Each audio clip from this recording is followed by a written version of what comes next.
This morning with a concerning and blunt message from North Korea, which has threatened a nuclear strike on Australia. The warning from the rogue nation was sparked by comments made by our Foreign Minister, Julie Bishop. North Korea's long-term interests would best be served by ceasing its nuclear weapons and missile program and improving the welfare of the long-suffering, impoverished people. Well, that is what she has said that has sparked North Korea's anger. So let's go to Nine's Brett McLeod, who's in South Korea for us this morning. Good morning, Brett. Just how serious is this nuclear threat?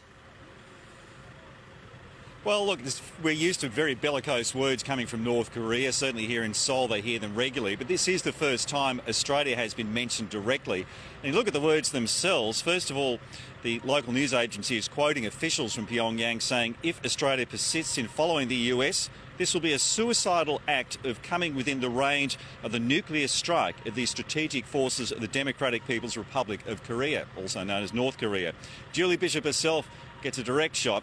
The Australian Foreign Minister had better think twice about the consequences to be entailed by her reckless tongue-lashing before flattering the US. Good morning, Ange. It stems from a radio interview that the Foreign Affairs Minister Julie Bishop gave 3 days ago on Thursday, rather than from the events of yesterday and the comments the Prime Minister and the visiting Vice President were making then.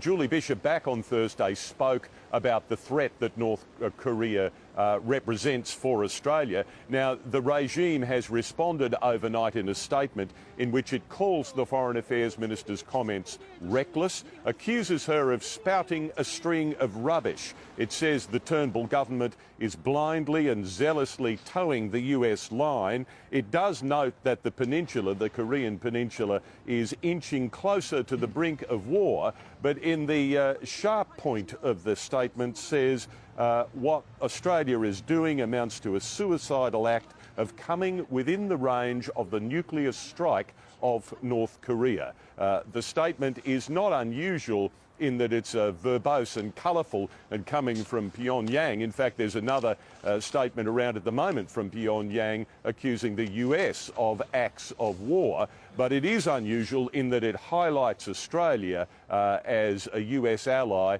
and, of course, makes that quite specific nuclear threat. We know the DPRK, or North Korea at the moment, lacks, we believe, that capability. But the current debate, of course, is over the development of nuclear weapons and its ballistic missile capability.